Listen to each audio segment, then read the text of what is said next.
İran'ın demirazygynda esasan etniki türkmenlerin köplük bolup ýaşaýan ýeri Gümmet Kobus şäherinde 23 martda kanun goraýjy güýçler ýerli ýaşaýjylaryň protest hereketlerini basyp ýatyrdylar.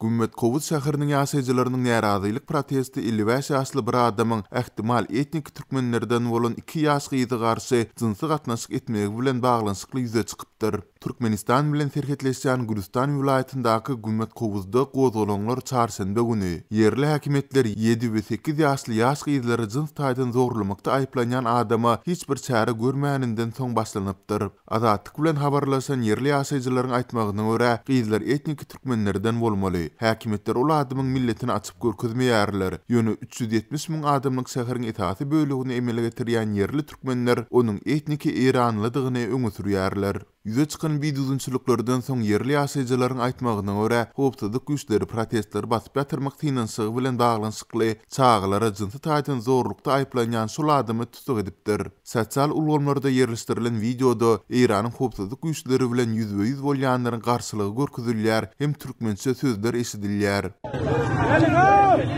Azatlyk radiosynyň İran gullugy 24 martda bir näçe demonstrantyň tutuk edilendigi barada İranyň resmi habar çeşmelerine salgylanyp habar berdi. Ýöne tutuk edilenleriň takyk sany görkezilmedi. Gümmet Kobus şäherindäki protestler hem tolgunçlyklar bilen baglanyşykly Gülistan vilayatynyň Islam Rewolýusiýa goru korpusynyň başlygy Islendi Kobusdagy ýa-da tertip düzüni bozmak tynançygynyň derrew öňüniň alynjakdygyny aýtdy. Hepdäniň başyndan bäri yerli ýaşaýjylar Gümmet Kobusdaky şäher kaziýetine baryp kämillik ýaşyna ýetmedikleri garşy jinsy gatnaşykda aýplanýan adamyň jogapkärçiligi çekilmegini talap etdiler. Şeýşembe güni bolsa hukuk goraýjy edara olary dargadyp başlady. Gümmet Kobus Türkmen şäheri adlandyrılan sebitiň etaty şäherlerinden biridir. Ol Türkmenistan bilen serhetleşýär hem türkmenleriň agla we köplükde ýaşaýan ýeridir.